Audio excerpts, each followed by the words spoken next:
अब मैंने जिंदगी में कभी इनकम टैक्स दिया नहीं, दूं ही क्या, देने वाला ही नहीं।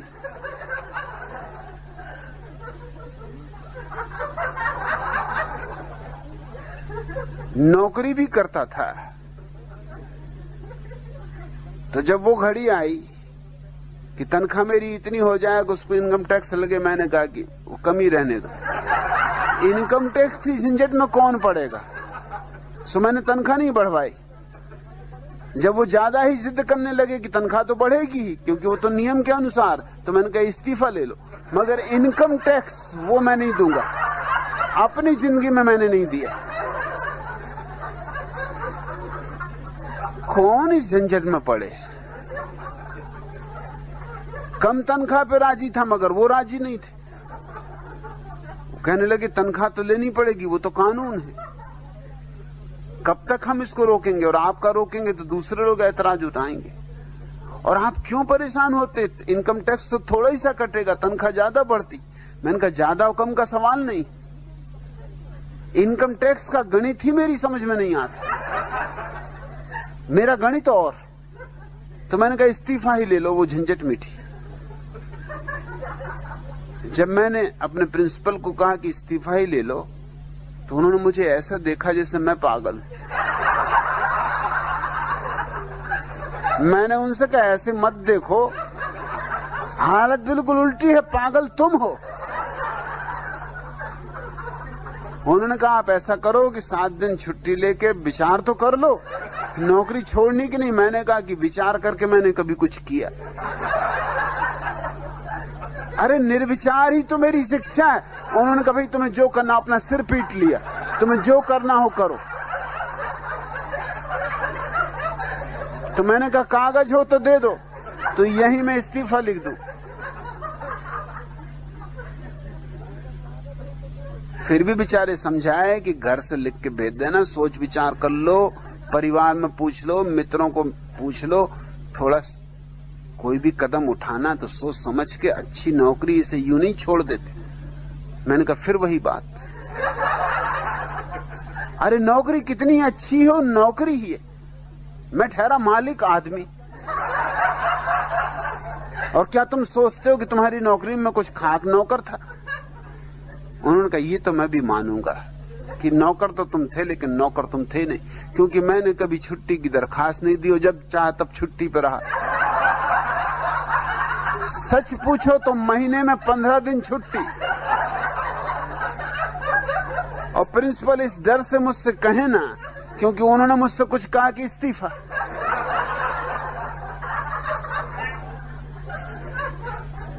और विद्यार्थी मुझे प्रेम करें तो वो कहें 15 दिन आए तो भी ठीक, जितने दिन आए उतने ही ठीक। और यूं भी नहीं था कि मैं अपने गांव में ही रहा जहां विश्वविद्यालय था, सारे मुल्क में घूमता रहता, अखबारों में खबरें छपती। प्रिंसिपल मुझे कहते कि भैया इतना तो कम से कम करो, तुम्हें छुट्टी नहीं लेनी मत लो, मगर अखबार में खबर छपती कि तुम कलकत्ते में थे।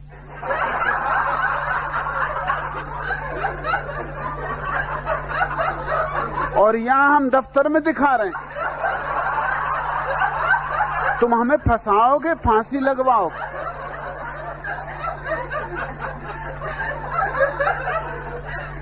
मैंने उनसे कहा कि चमत्कार होते, इसमें क्या अड़चन। ये तो आध्यात्मिक देश है, यहां तो हर तरह के चमत्कार होते, इसमें कोई अड़चन नहीं।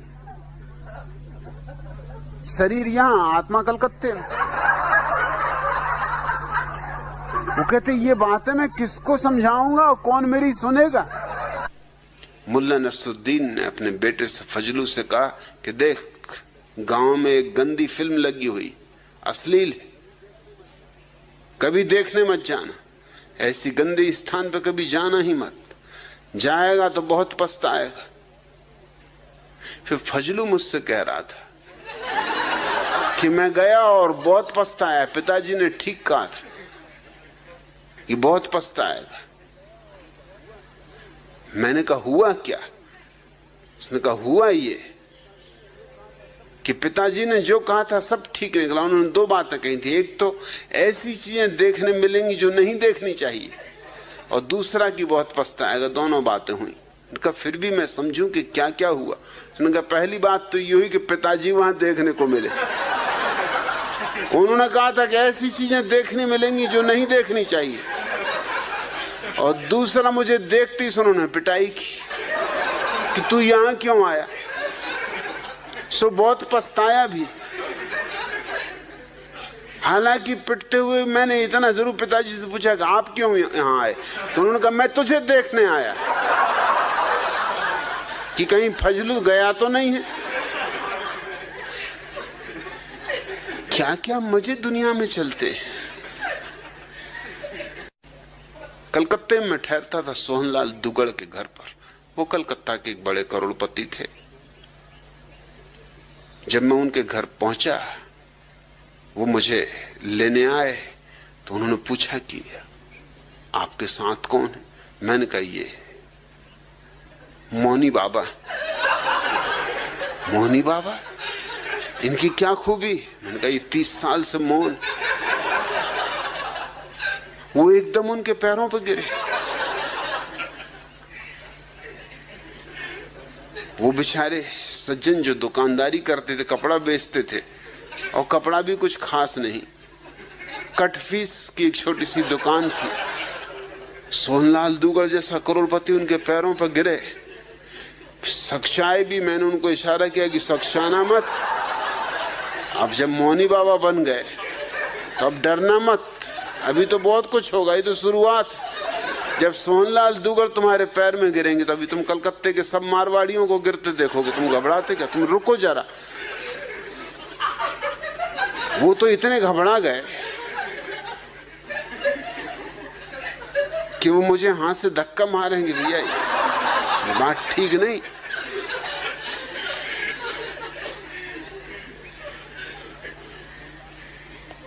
घर पहुंचे, सोहनलाल ने जल्दी से अपनी पत्नी को बुलाया कि मोहनी बाबा।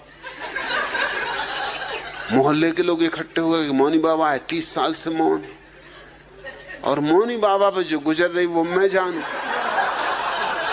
कि वो रात का वक्त देख रहा है कि कब रात आए कि अपने दिल की मुझसे कहें।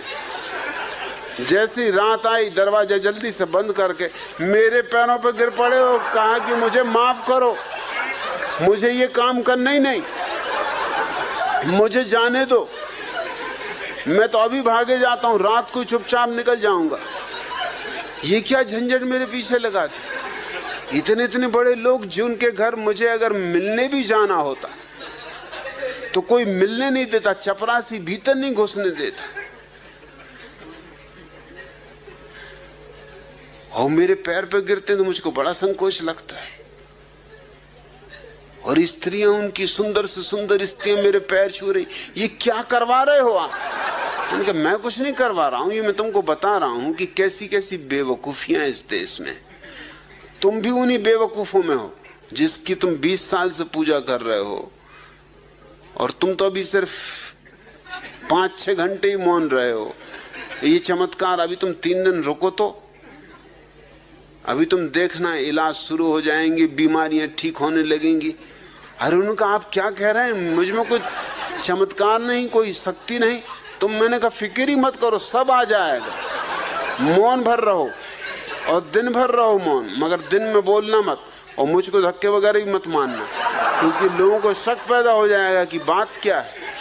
तुम तो अपने आंखें बंद कर लिया, अगर बिल्कुल सहने के बाहर हो जाए, आंख बंद कर लिया, अपने भीतर ही भीतर नमोकार मंत्र पढ़ने लगे कि होने दो जो हो रहा। 3 दिन में तो उनकी डुंडी पिट गई, अखबारों में फोटो आ गए। रात को मुझे फोटो दिखाएं कि क्या करवा रहे हो। अगर मेरे घर पता चल गया, अगर मेरी पत्नी बच्चों को पता चल गया, तो तुम तो मेरा घर लौटना तक बंद कर दोगे। ये अखबार अगर वहां पहुंच गए तो मेरी मुसीबत हो जाएगी। और फिर मेरी दुकान की भी तो सोचो। और इधर मैं कटफीस खरीदने आया हूं, तुम नाहक रास्ते में मिल गए। अब मैं कटफीस कहां खरीदूंगा? ये कलकत्ते का बाजार तो खत्म, क्योंकि जिनके यहां से मैं कटफीस खरीदता था वो लोग भी मेरे पैर छू रहे हैं, और कई तो मुझे गौर से देखते भी हैं कि शक्ल कुछ पहचानी मालूम होती। एक दो आदमियों ने प्रश्न भी किया कि 30 साल से मौन है, इस शक्ल कुछ पहचानी मालूम होती। मैंने कहा देखा होगा किसी पिछले जन्म में। अरे जन्म जन्म का नाता है। उन्होंने कहा ये बात ठीक। ये कोई साधारण साधक है जो जन्मों से साधना कर रहे हैं, कई बार तुम मिले होगे पिछले जन्मों में, इसलिए शक्ल पहचानी लगती। कहा लगती तो पहचानी सी शक्ल, मतलब कहीं देखा है, और ऐसा भी नहीं लगता कि पिछले जन्म में देखा, इसी जन्म में देखा है। मैंने कहा ये बड़े पहुंचे हुए पुरुष हैं, एक ही साथ कई नगरों में एक साथ प्रकट हो जाते। वो मुझे हुद्दे मारे कि मत ऐसी बातें कहो।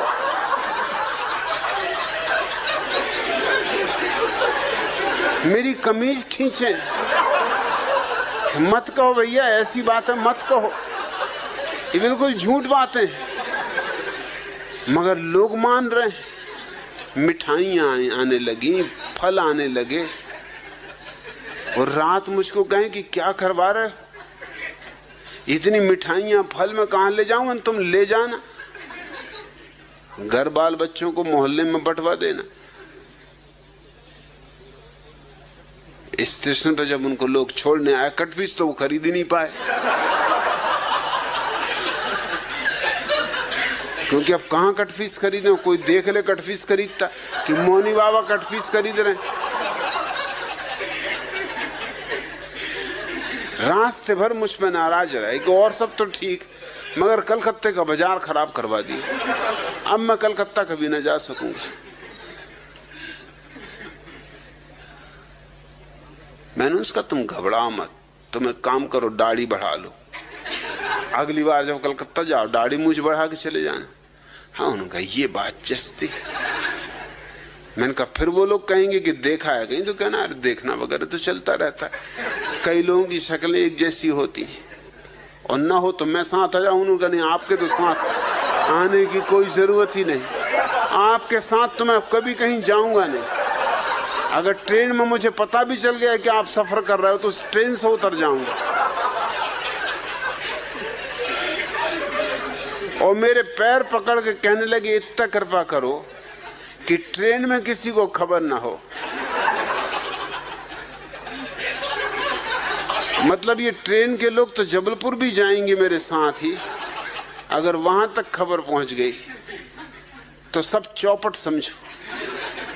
मेरी पत्नी मुझे मुश्किल में डाल देगी कि तुमसे किसने कहा था कि तुम मौनी बाबा बनो, और तुम कहां से 30 साल मौनी बाबा रहे? 3 दिन के लिए घर से गए और 30 साल मौनी बाबा हो गए।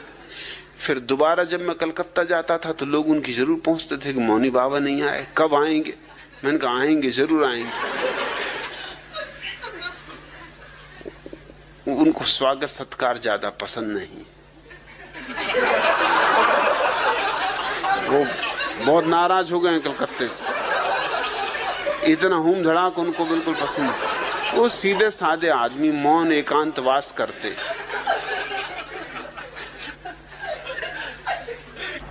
एक नेताजी ने चंदूलाल पर मुकदमा चलाया कि इसने भरी होटल में, जहां कोई 50 आदमी मौजूद थे, मुझे उल्लू का पट्टा कहा है। नेताजी बड़े आदमी थे, अदालत में भी सिक्का था, दबदबा था। मजिस्ट्रेट भी बहुत धमकाया चंदूलाल को कि क्यों रे चंदूलाल, तेरी ये हिम्मत कि तूने नेताजी को उल्लू का पट्टा कहा? अरे बेशर्म, तेरे पास इसके उत्तर में कुछ कहने को है? चंदूलाल ने कहा हुजूर, नेताजी को मैंने उल्लू का पट्टा कहा ही नहीं। आप किसी से भी पूछ लें, वहां तो 50 लोग थे। मैंने कोई नाम नहीं लिया नेताजी का। नेताजी ने बात उड़ते ही पकड़ ली, नाहक अपने पे ले ली। अरे मैं तो किसी और से कह रहा था, ये बीच में टपक पड़े और एकदम मेरे ऊपर टूट पड़े कि तुमने मुझे उल्लू का पट्टा कहा है। नेताजी ने कहा कि मैं अपना गवाह साथ लाया हूं। मुल्ला नसरुद्दीन को खड़ा किया। मजिस्ट्रेट ने पूछा कि नसरुद्दीन तुम क्या कहते हो? नसरुद्दीन ने कहा कि मैं बिल्कुल निश्चित रूप से कहता हूं कि इस चंदूलाल के बच्चे ने नेताजी को ही उल्लू का पट्टा कहा है। तो मजिस्ट्रेट ने कहा इसने कोई नाम नहीं लिया था, तो तुम्हें यह निश्चय कैसे हुआ? मुल्ला नसरुद्दीन ने कहा निश्चय की जरूरत ही क्या है, वहां उल्लू का पट्टा सिवाय नेताजी की और कोई था ही नहीं।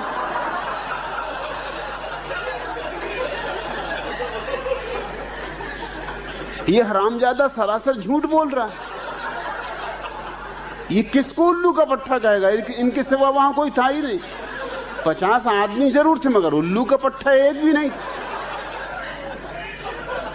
मैं नेताजी को इनके बचपन से जानता हूं, इनके बाप को भी जानता हूं।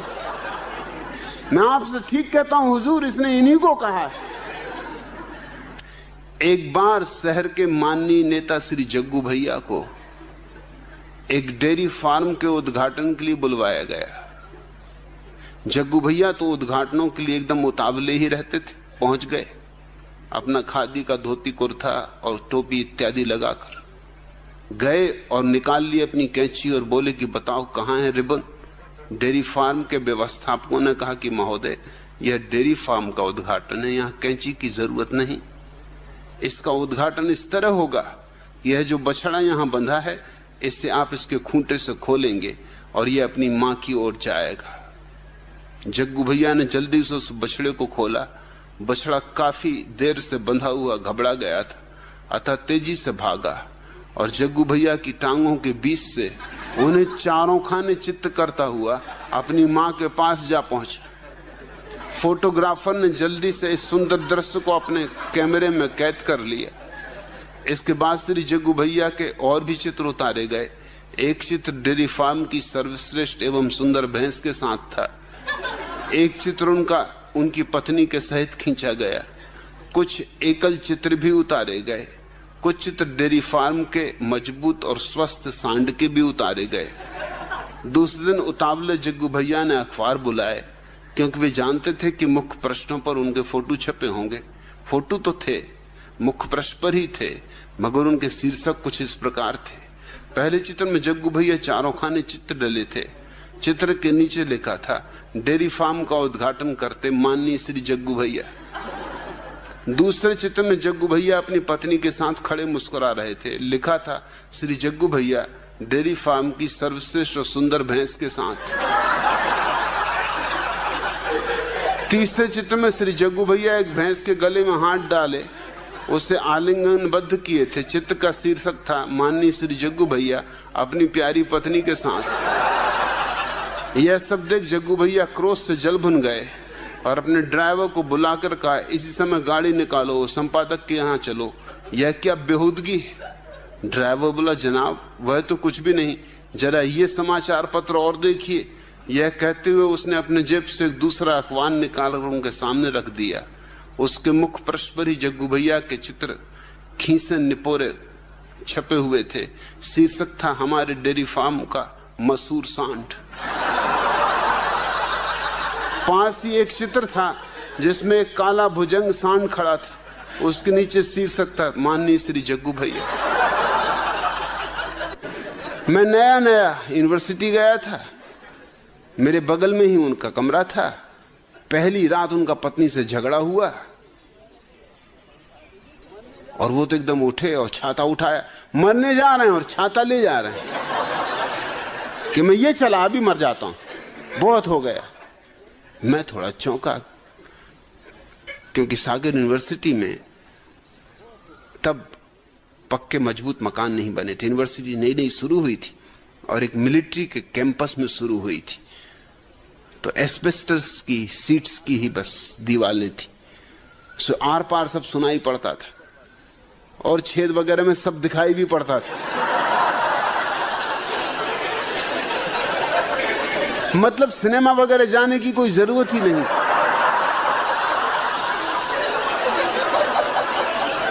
नाटक देखो, सर्कस देखो, हर चीज देखो, और घर में बैठे बैठे मुजरा देखो। अपनी कुर्सी सरका ली जरा और बैठ गए और मुजरा देखो। इधर एक मुजरा चल रहा है, उधर हटा लो, दूसरी तरफ दूसरा मुजरा चल रहा है। क्या क्या नहीं देखा है उन छेदों में, सब क्या कहना। तो मैं थोड़ा घबराया, कुर्सी सरकाई, मैंने देखा कि हो क्या रहा है। वो आत्महत्या की धमकी दे रहे हैं। जब तक बात ही चल रही थी मैंने कहा कोई बात नहीं, मगर जब वो बोले कि मैं चला, मैं मरने जा रहा हूं, अब नहीं लौटूंगा, हो गया बहुत, तेरे साथ जिंदगी मेरा नरक हो गई, अपनी पत्नी से बोले। तो मैं थोड़ा चौंका, कुर्सी सरकाई, मैंने उनके देखा झांक के, वो तो अपना छाता उठा रहे हैं। छाता उठा के कोई मर नहीं जाता, कोई दम नहीं है इसमें। मगर मैंने कहा फिर भी कौन जाने, बंगाली पुरानी आदत बस छाता उठा रहा हो, क्योंकि जब भी वो निकलते छाते ही लेके निकलते, चाहे पानी गिरे न गिरे, धूप हो न हो, छाता तो होना ही चाहिए। बंगाली हो और छाता हो, ये नहीं हो सकता। तो उनके साथ पुरानी आदत में जल्दी से उठाया, वो निकल गए। मैंने कहा कि मुझे बोलना चाहिए नहीं, कि मेरी पहचान भी नहीं थी, तब तक उनसे मुलाकात भी नहीं हुई थी। फिर भी मैंने दरवाजा खटखटाया। मैंने पत्नी से कहा कि अगर मेरी कोई सहायता की जरूरत हो, यद्यपि मुझे बीच में बोलना नहीं चाहिए, अजनबी हूं, ज्यादा अजनबी भी नहीं, क्योंकि सब देख रहा था मैं छेद से। जो हुआ है सब मेरी आंख के सामने हुआ है, चश्मदीद गवाह हूं। अभी आपके पति चले गए हैं छाता लेके कहीं मरने के लिए। वो पत्नी बोली आप फिक्र न करें, आप नए आपको मालूम नहीं, ये तो आए दिन की बात है, थोड़ी देर में आ जाएंगे। और वो तो थोड़ी देर में आ गए। पत्नी ने पूछा कैसे आ गए, कहने लगे पानी गिरने लगा। जुलाई के दिन थे। तो मैंने सोचा कि हद होगी, फिर मैंने कुर्सी सरकानी पड़ी मुझे। मामला क्या है, छाता तो ये आदमी ले गया था। तो पत्नी ने कहा तो छाता तो ले गए थे। तो कहा छाता सुधराया कहां है, खुलता ही नहीं। बरसा आ गई, कितनी दफा कहा कि छाता सुधरवा के रखो, और इनको मैं रोज इसी छाता को लेके घूमते देखता था, तो ये खुलता ही नहीं। काहे के लिए लेके घूमते थे, मगर आदतें, बड़ी आदतें, आदतों बस लोग जी रहे हैं। कोई चुटैया बढ़ाए हुए आदत से, काहे के लिए बढ़ाए हुए कुछ पता नहीं। कोई जनेऊ कान में लपेट रहा है, किस वजह से कुछ पता नहीं, मगर बाप दादे लपेटते रहे तो वो भी लपेट रहा है। तिलक लगाए हुए हैं, काहे के लिए लगाए हुए हैं कुछ पता नहीं। चली आई पुश्तैनी तो कर रहे हैं। बाप दादे भी छाता लिए घूमते रहे, वो बाप दादों के जमाने का छाता होगा। जब मेरी उनसे पहचान हुई तो मैंने कहा पहला काम तो मुझे ये करना है, मुझे आपका छाता खोल के देखना। बोले क्यों? मैंने कहा कि जब इसको आप लेके घूमते हैं, और ये क्या छाता जब मरने के वक्त भी काम ना आया। और मैंने कहा जब मरने ही आप जा रहे थे, अरे तो क्या भीग ही जाते तो क्या बिगड़ रहा था? बोले अरे भीग जाओ और निमोनिया हो जाए। मैंने कहा मरने वाले को क्या फिक्र निमोनिया वगैरह की। उन्होंने कहा अरे मरना किसको है जी, तो गुस्से में बात कह दी। ऐसे तो मैं कई दफे चला जाता हूं। फिर तो मुझे उनकी कई कहानियां पता चली विश्वविद्यालय में। धीरे धीरे जब और लोगों से पूछा मैंने, भाई ये मरने जाते हैं बार बार, तो उन्होंने कहा अरे इनकी बातों का कुछ सार नहीं है। सागर यूनिवर्सिटी के नीचे ही मकरोनिया स्टेशन था, छोटा सा स्टेशन, बस 2 दफे तो गाड़ी रुकती थी उसमें 24 घंटे में। वही गाड़ी आते वक्त रुकती, वही गाड़ी जाते वक्त रुकती, और तो वहां कोई गाड़ी रुकती नहीं थी। सो उनको पता था कि गाड़ी कब आती, जब गाड़ी आती तब वो जाते नहीं थे। और 24 घंटे में 2 ही दफा आती थी गाड़ी। सो समझो 3-3 मिनट रुकती थी, 6 मिनट छोड़ के, बाकी कभी भी मरने चले जाते थे वो। और गाड़ी भी एक ही पटरी पर रुक सकती थी। स्टेशन पर 2 पटरियां थी, एक पटरी पता नहीं कब से उपयोग में नहीं आई थी, उस पर जंग चढ़ी हुई थी, वो उसी पे लेट जाते थे जाके। एक दिन मैं उनके पीछे पीछे चला गया। जब मैंने देखा कि आज दिखता है, उन्होंने बिल्कुल पक्का ही इरादा कर लिया मरने का, क्योंकि वो टिफिन भी ले जा रहे थे। छाता बगल में दबाए, टिफिन लिए। मैं होटल में बैठा था जहां उन्होंने टिफिन तैयार करवाया, तो मैंने होटल के मैनेजर से पूछा कि बात क्या बोलूं। जब बहुत ही गुस्से में होते हैं, टिफिन तैयार करवा लेते हैं, घर नहीं खाना खाते। अभी जाएंगे कहां? ये मरने जा रहे हैं। तो वाह भाई, मैं पीछे हो लिया। मैंने कहा मैं आज देख ही लूं पूरा राज। गए, वो टिफिन लगा के पास रख के, छत्ता अपने सिर के नीचे रख के, और पटरी पे सो रहे, जिसपे ऐसी जंग लगी थी कि जिसपे शायद बाबा आदम के जमाने से कोई गाड़ी चली ही नहीं थी। खराब थी पटरी या क्या था, जो भी हो, उसके बीच बीच के पटिये भी उखड़ गए थे।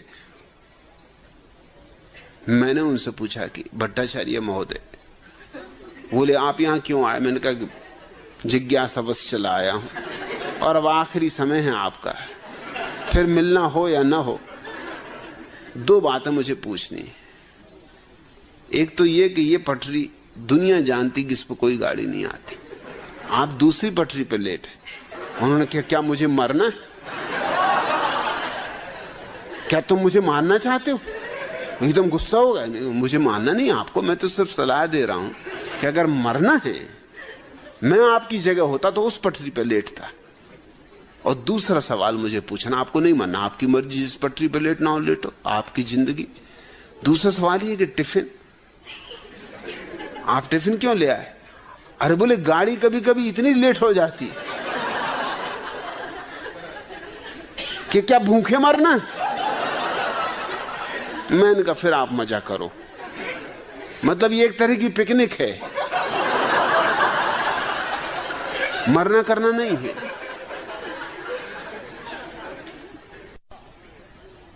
एक से एक नुस्खे अपनाती। दो महिलाएं एक बगीचे में बैठी थी, और एक महिला ने पूछा कि तुमने कैसे अपने सेठ चंदूलाल को कब्जे में कर रखा है? मेरा पति तो सुनते नहीं, आधी आधी रात गए आता है, कभी कभी 4 बज जाते आ जाते। दूसरी महिला मुस्कुराई, उसने कहा कि मेरा सेठ भी पहले यही हरकतें करता था, मगर मैंने फिर एक तरकीब निकाल ली, एक नुस्खा। एक रात जब वो 4 बजे आया, मैं सोने लगा, तो मैंने कहा मोहन आ गए क्या? दूसरी महिला ने कहा मोहन? अरे तुम्हारे पति का नाम तो चंदूलाल है। उसने कहा वो मुझे भी मालूम। बस उस दिन से फिर वो ठीक शाम से आ जाता है घर में। अब ये तरकीब निकालनी पड़ती, क्या करें, स्त्रियां भी क्या करें, नुस्खे ईजाद करने पड़ते। अड़ोस मेरे गांव में जब आजादी नहीं आई थी तो प्रभात फेरी निकलती थी। एक कबीरपंथी महंत थे, स्वामी साहबदास। उनका राग भी बेसुरा था, शकल सूरत भी बेहूदी थी, और सिर घुटा रखते थे उसके ऊपर से। वो प्रभात फेरी निकलवाते रहते, जब देखो तब झंडा लिए, झंडा ऊंचा रहे हमारा,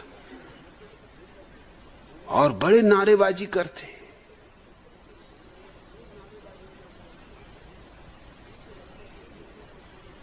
पुराने ऋषि मुनियों के हिसाब से उनने भी एक रखेल रख छोड़ी थी। अब उनको रखेल कोई ढंग की स्त्री तो मिल नहीं सकती थी, खुद भी आदमी ढंग के नहीं थे। एक तो कबीरपंथी महंत,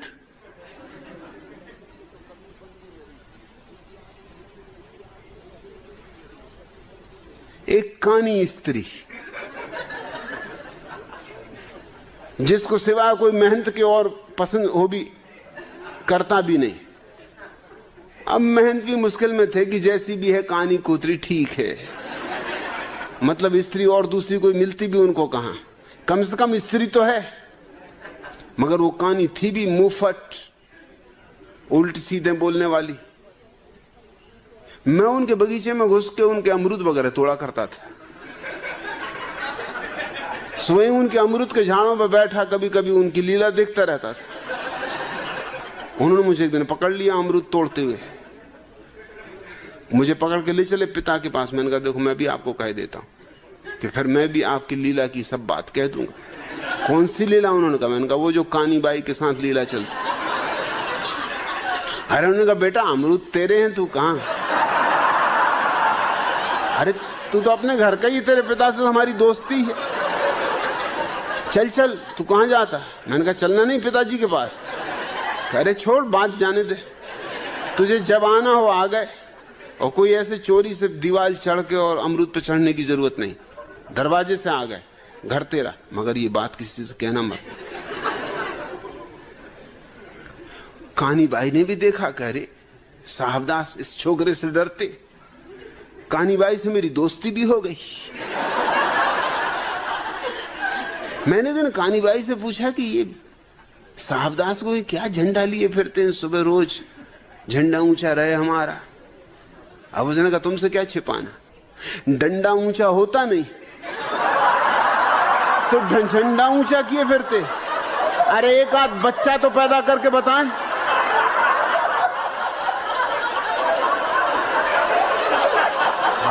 स्त्रियों को तो राज सब पता ही है।